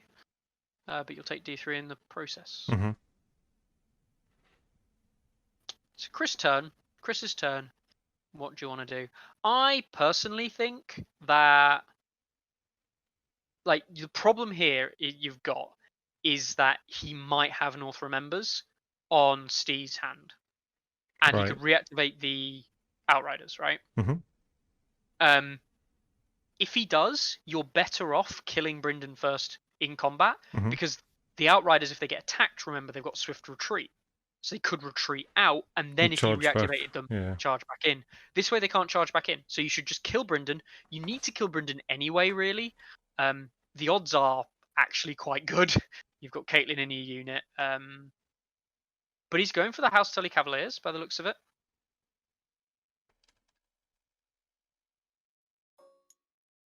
He hasn't played sudden charge, this is true. And he's going to go for the 2 dice charge onto Rickon. He's auto in. 4 movement. +1 to 5. Disorderly. These Tully Cavaliers have not had a non-disorderly charge. All game. Yeah, go 100%, Chris. If you go 100%, you can guarantee from the kill, or if you have hit and run, if they survive, that you can retreat back onto it. Disorderly charge then from the Tully Cavaliers. It's okay. 7 hits with the crit blow. 7 hits on.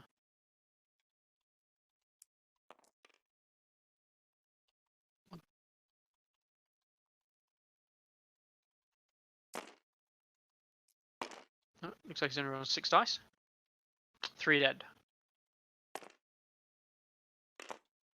5 dead. Which is enough to kill the unit. The unit is dead. Osher pops for 2 wounds. But, and this is huge, 2 VP because he kills Rickon. But we see the North Remembers play. The North Remembers, the activation token coming off the Outriders. So, do you think the Outriders are going to be able to dust that unit in 1 activation without a charge rerolls? Maybe.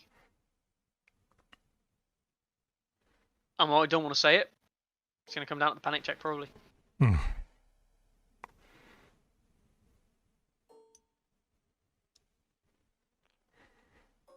Now, interestingly, Chris does have another North Remembers potentially in hand as well. He's got 3 cards in hand.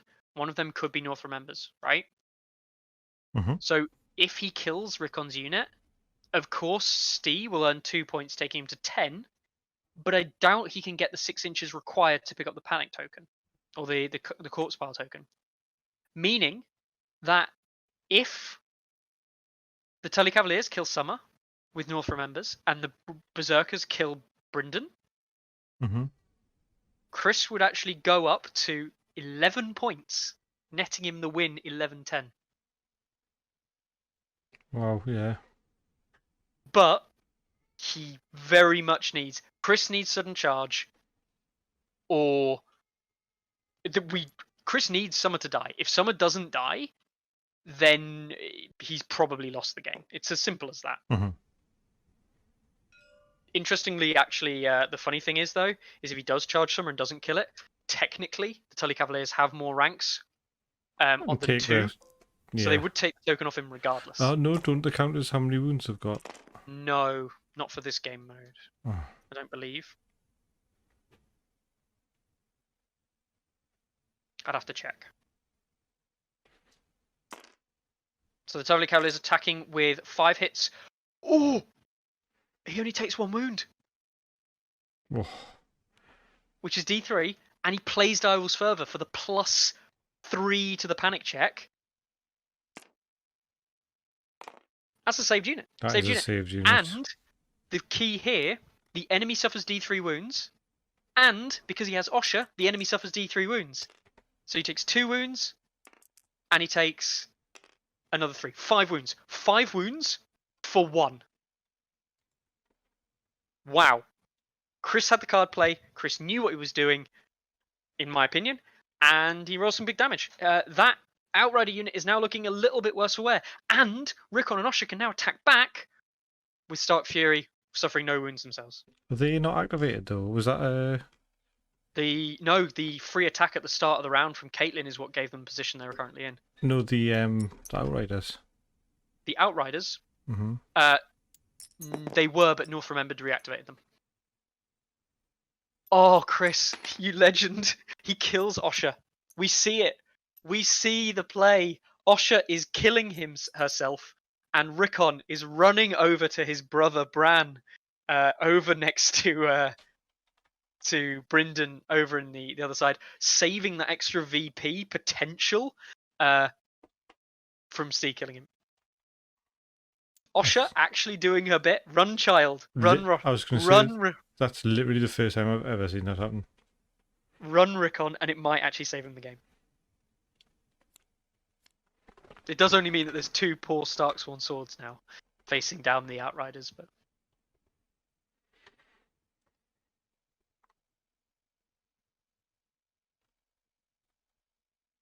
During this unit's activation?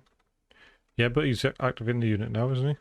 He can, yeah. He can do it after... So Osha is whenever they're attacked, or during activation. So he can do it at the end of that attack, or if they activate now and do it now. But he uses Sansa's onto letters to draw more cards. So Sansa onto the letters to draw a card, and he puts a vulnerable token onto the Outriders. I would have liked to see a Moneybags play come out here rather than the letters, although he does mean he's got 4 cards to Steve's 1. We'll see how that comes out.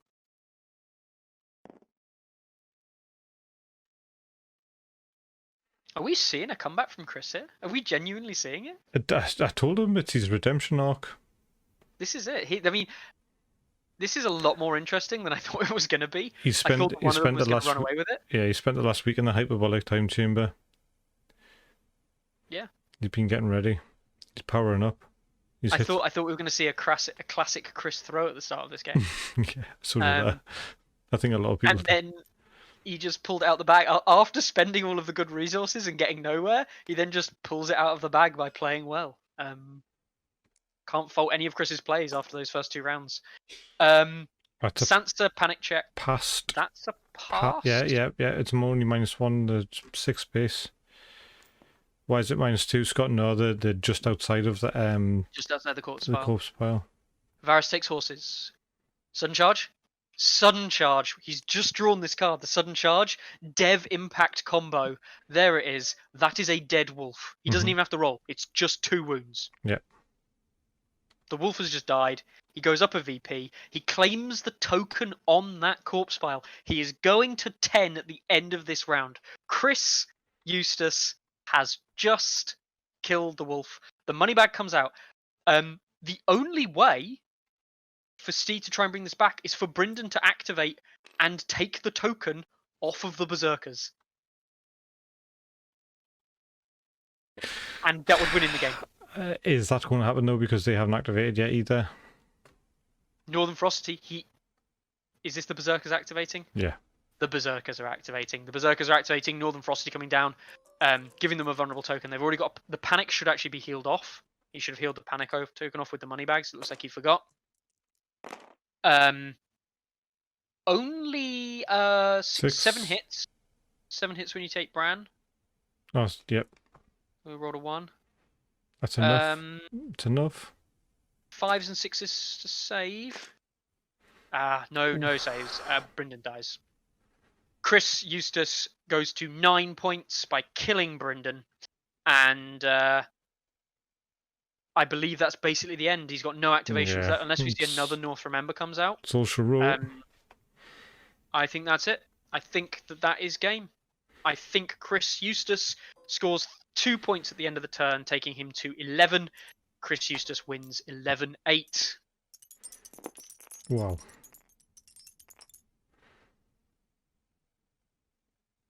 I mean, I don't even think Steve played badly. Maybe getting Outriders around the back, and maybe not like having the cards to get him stuck in. And I really want him to charge the rear of the Start Sworn Swords, maybe. But I think Steve got a little bit lucky when he killed Rob, but it probably ended up biting him in the butt. Interestingly, actually, they're both sitting, I think they're both position 16 and 17 in this tournament. And I think Steve was only ahead by 1 scenario point, but Chris has almost double his points killed. Yeah. Wow. They'll roll it out for good measure. We see 3 hits coming onto the Outriders, 1 wound. Reroll from the saves there. Just was it 1, 2 wounds? Yeah, just the 1 wound. Panic test is going to be relatively inconsequential now. It's not going to kill the unit. No. And we see Chris go to 11, and that is game. What fucking well played, what a Christopher. Great game that was. Well played, for Christopher. Dark Mirror, that was a good game. That was, and it was so swingy. Yeah.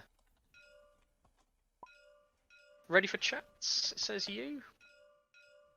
Ping, ping, ping, ping, ping, ping, ping. Chris Eustace pinging that unit. He loves a good tab ping, like, doesn't he? He does. Yeah, Howland's a fucking not fun to watch commander, isn't it? Just because he's a shutdown commander, and it's like watching somebody play blue in fucking Looks like Magic. Right, let's go and talk to the man, the myth, the legend himself.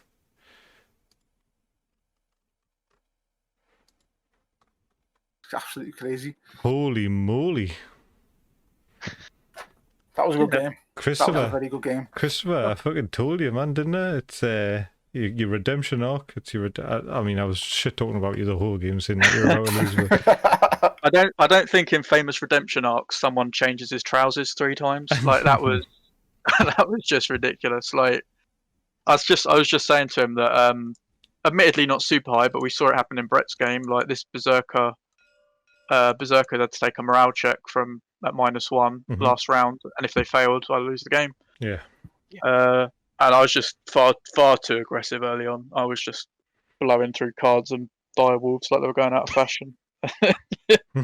Yeah. So we actually we found that a little bit. So at the start, we felt like the burning those wolves for extra activations didn't maybe get as much as you had hoped. Is that how you felt, or did you feel like you were doing what you wanted to do? I think we both agreed with that one. It just didn't really plan out because you got disorderly charges both times. Mm-hmm. Yeah, it didn't go well. I was actually considering throwing the other dog on and Sandra in the North Remembers and going again. Mm-hmm. But it was I just dug myself far too much in a hole. I mean, I mean, it sounds shitty or bad. Sorry, swearing. But I'm after sorry, mate, I've been swearing the whole game, don't we? after like 2 hours, he deserved to win that. He played better. His Cranogs and his Outriders, we were saying, just didn't turn up. Still in bed, didn't do anything productive. And I just got lucky. He was it happens though, doesn't it? I mean, I had fun doing it, and at the end of the day, it didn't pan out for me. But I mean, I'll always say, Steve, you know, we saw, was it 6-1, like that scoreline. I was like, okay, like Chris is gonna have to pull a miracle out of the bag here, because Steve, you know, as long as he just holds, he should be fine. Yeah. And then I could see you were trying to hold, and you even made plays to try and get around the back to give him thorns in his side, but it just didn't hold. It just did not hold. And that's thinking about it now, what I should have done with my Outriders is actually use the whole activation and went onto the token. Yeah, that's on the top left. That's what I think about it right now. I should have done that, and then instead of burning me Sansa card to get the extra damage, I should have used it for set for charge. So when he attacked me, I would have just destroyed him before he come to me. So I imagine it looked quite odd that I didn't use the free attack on Brynden. So I did have a swift advance. So the whole idea of that was if you went over there to the objective, I could at least make a play for it. I'm not saying it would have been successful because, set for charge and God knows what else, but would have kept me in the game, so to speak. I was lucky to pull a sudden charge here. I didn't have that. I only got that when I used the envelope. Yeah. In the end, it didn't matter, but I was thinking he was gonna. If he'd have rolled better here and killed Rick on, it would have been over. Yeah, they were solid. Didn't go down. And I had to. I regret not, after his first attack, I regret not throwing Rickon away straight away. The Osher wounds, you know, they end up helping a little bit, adding up. What I thought, the only thing, I guess, now going back to it, and it wasn't a bad play at all, and I think you did the right thing for the situation, but in hindsight, obviously, we can do that now. Maybe... Told you about his armchair guys. Maybe. Were you like, these fucking wankers are going to be talking shit about me the whole time? I can already hear it. I'd have won the Premier League if I'd have done these plays. Yeah, exactly. Yeah, just score more goals, mate. No, I think I didn't even say it at the time, but maybe when you did the area play onto the Cranagman, obviously, you know, you only actually did one wound in the end, which didn't play out at all in the way you wanted it to. No. Maybe then, you know, areaing them like beyond the stakes and shooting the berserkers in the flank might have been a thing. I was thinking about that, but then I was thinking of the Vicom unit to charge me from behind, and then... exactly. You open the gates up to another problem. I don't think the problem. I don't think the play you made was bad. No. I just think it was there's an alternative there. I don't know if either of them, if you're going to roll like that, you know. If you're not going to do many wounds anyway, neither of them are really consequential. I think you were because you set the Cranogs up so they were going in this direction from the beginning. Yeah. I must admit the double tap. So obviously, free area move and then either activate or take the swords if they've run out of Varus tokens. That is murder for berserkers. On average, I mean, you rolled so badly it probably wouldn't have mattered. I know it's not much of a consolation. Sorry, 2 seconds. 2 seconds. Duncan's just came into the chat and said, "Don't want to be too pessimistic, but doesn't look great for Chris." Yeah, he's just won 11-8. I'm watching this on lag. He's doing rubbish. Yeah. No, he was right. It was looking shocking, and I looked at the boards and was like, well, here's what needs to happen for me to win. Some of it is luck based. Some of it I can have in my hand. If he'd have killed Rickon, as I say, it would have been over. If I'd have failed that morale, it would have been over. I was far too aggressive early on. But you know, it's Steve did the right thing as well. You know, I actually think Steve's biggest misplay of the entire game was something that wasn't even a mistake. His biggest misplay was accidentally killing Rob.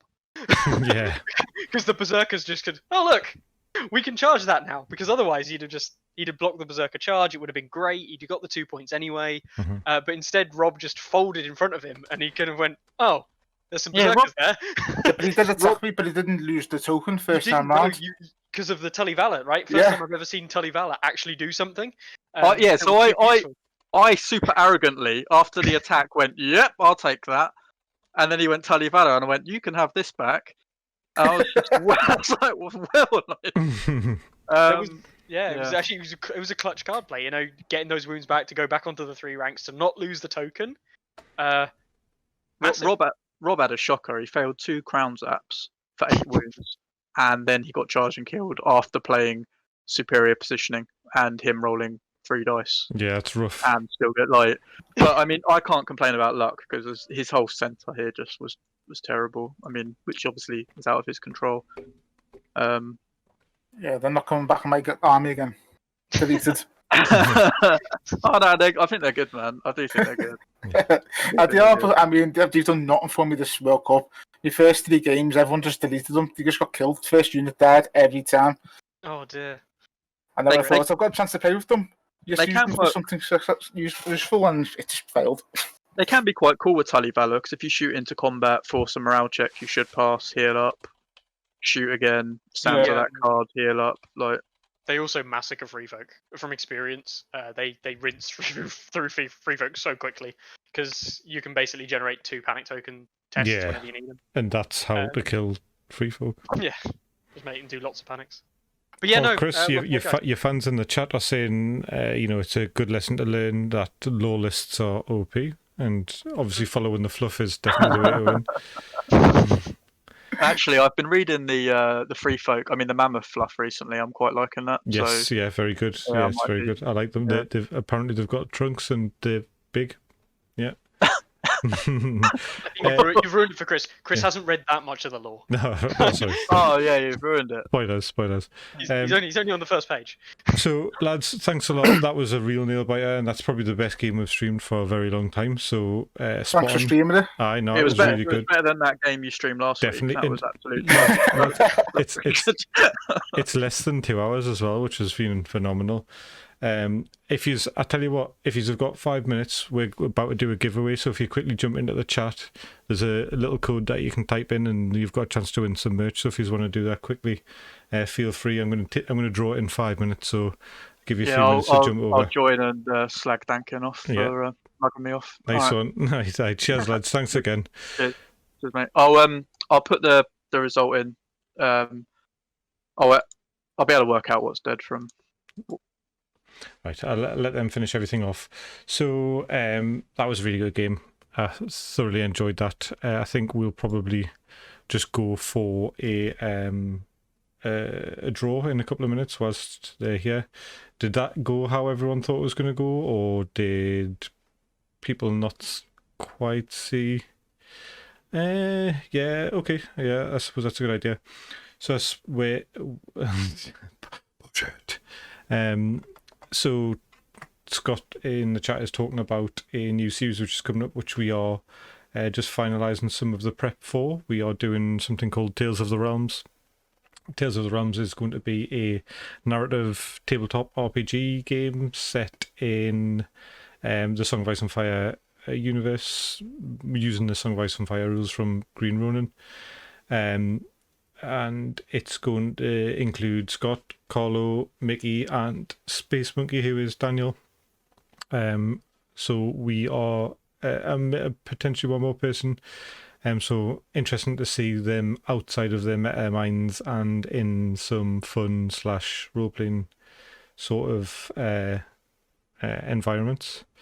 Are we going to record the sessions at all? Or... Yes, it's all going to be recorded. Yeah. It's all going to be on YouTube. So I expect it to be super fun and super interesting, and we are definitely going to end up just mainly shouting at each other. Yeah, probably. Whilst I sit with my head in my hands and cry after have explained the same rules 400 times to Scott. So yeah, that'll be interesting. But yeah, so that's coming soon. It's also coming. What else is coming? We are going to be doing.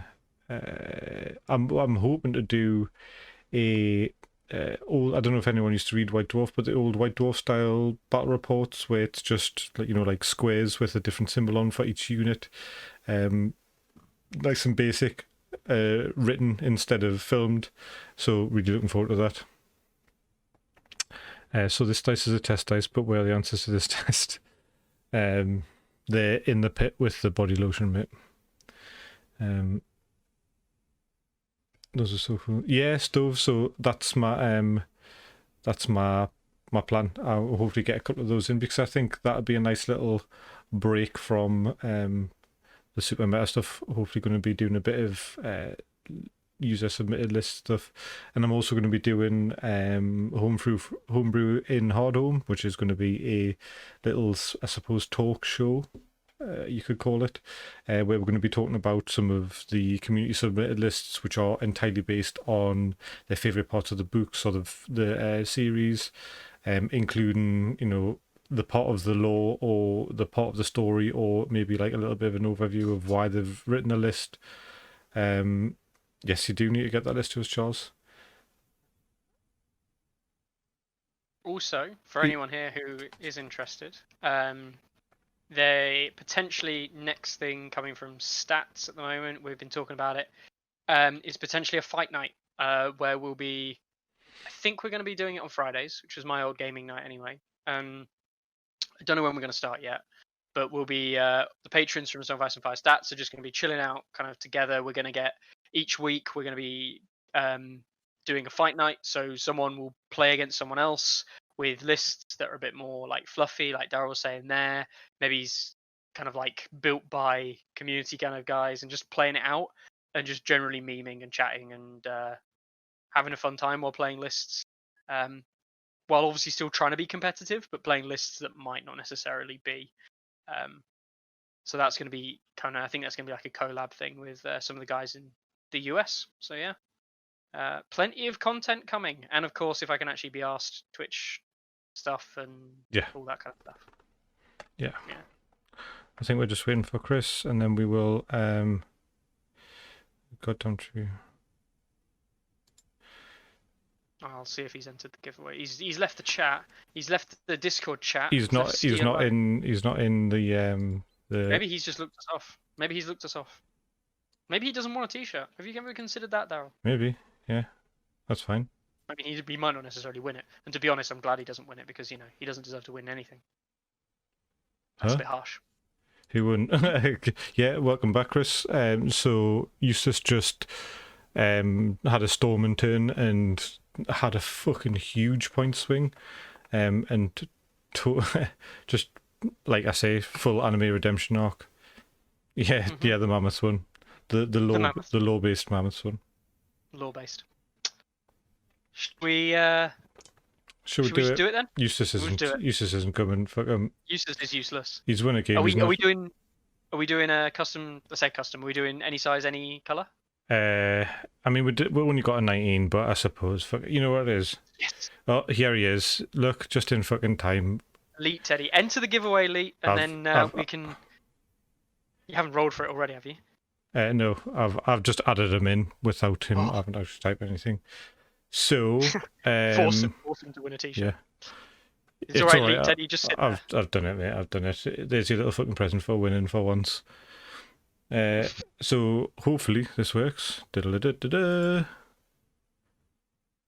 I'm just going to sit here like an idiot. Morpheus.com. Yeah, Morpheus.com wins. He won the giveaway. He must be still here. Morpheus was chatting like a madman earlier. There's no way he's disappeared. So Morpheus.com gets his choice of some NRG merch. Yeah. Sorry to all those guys who didn't win. Are we still looking to give away that Lannister one as well? Yeah, totally. Yeah, I'll tell you what I'll do. I'll quickly roll for the Lannister one as well. Yes. I hope someone. Bannockburn won it as well. The person who can definitely not fit into it, but is Scottish, so he's fucking stingy as out. So he wants it anyways. What a legend. Yeah. Groose is just in absolute agony. Yeah, not like this, Groose. Not like this. Cool. So, do you want me to drop a message to Morpheus? Yes, please. I don't know if he's even here. Yeah. I know where he is if he's not on here. Tell you what, Hold gone on. offline. If this actually works and it looks half decent, I might even follow it. What? You'll see. This is for Morpheus. Oh, what is it? Don't be a hoodie. Stickers. Ah, well.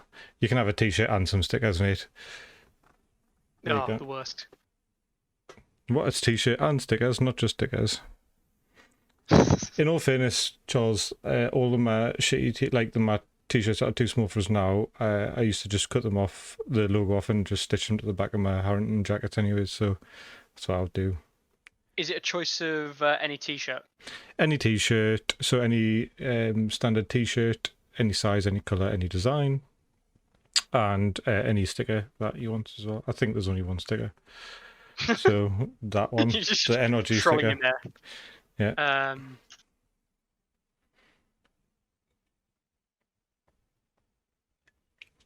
I'll message him that. Nice one. And Yeah, so if Bannock. Bannock, if Bannock messages Bannock as well, send us the address and I'll post out that t-shirt to you, mate, or the long sleeve t-shirt. Is Bannock still in chat? If Bannock's in chat, where is he? He's not actually in chat at the moment. If someone can, well, I'll send him a message on Steam anyway. Not Steam, on Twitch. If he's got a Discord username, guys, if you happen to know it, you've messaged him, Ray. Cheers, Mr. Ray. Cheers, man. Mr. Ray's competing in tournaments, as is Stotop. But yes, awesome, guys. Brilliant. Brilliant. Right. Appreciate everyone popping by. Remember, we've still got a sub goal, we've still got a bit goal at the top for the Neutral Heroes 2 giveaway. Make sure you follow if you're not following, subscribe if you've got Twitch Prime, it's totally free for you and really helps us out. youtube.com/Northern Realms, and if some of you guys want to have a look at merchandise that didn't win, it's northernrealms.co.uk/store. You can see it scrolling on the bottom, and we'll see you on Saturday 8 o'clock, I believe it is, or 7:30, sorry, GMT, for Larks versus, who is it? Larks versus, Oh shit, I can't remember. Is it Winter is Coming? Yeah. I think it might be Tom. I think it is Tom. What the fuck? Duncan just gifted 5 subs. Holy shit, you're a legend. Duncan is an absolute legend. Yeah, And yeah. he's even, I mean, look at that. Look at those people who've got it. Look at those people. Bruce, who's just a legend anyway, but stingy. Leet Teddy, who's awesome. Weasel Kingdom, who we're obviously, Charles, great guy. Wop, who's awesome. Basti, who's been in plenty of times, and then Weasel gifts one to Tom Tyler. So all of the usual legends there happening to get those random giveaway subs. 6 subs randomly from the community. Wow. That awesome. is absolutely fucking awesome. Thank you very much. Really appreciate it, everyone. You did sub one time. Bruce. Yeah. Yeah. Thanks, That's guys. awesome. Duncan, what a legend. I'm just going to wait to let it finish saying all the things it's saying, and so people have got their little bit of time in the limelight. And then, so Saturday night, 7:30, make sure you're there. Larks, we all know Larks is a fucking phenomenal Starks player. So, and who's Winter is playing coming? Tom Tyler. Tom Tyler in chat is Winter is coming. No, which faction? Starks. Star. No, Tom's playing Free Folk. Free Folk. Excellent. Yeah. What do you mean it's giving you anxiety, Chris? Is it because of all the time that you spend editing your bat reps and you use almost exactly the same ones? It's not like I stole it off you or anything. I was like, that's a really cool sound. I wonder what it's called. And I got some very strange things when I typed in horn. We'll have to see. My game is at 8 p.m. on Saturday, I think. Might be pushed back to 9. But we'll have to see if we do a multi-stream or something. I want to get multi-streams working where we can watch multiple games. Because one game, especially if it's a slow play game, is not quite enough going on. Whereas if you get 2 games, you can go between the 2 and be like watching chess. Anyway. Right. Yeah. Sorry. Yeah, let's go. We'll let everyone crack on. I want to watch that top table EU. Yeah, it's going to be fucking awesome. I'm really looking forward to it.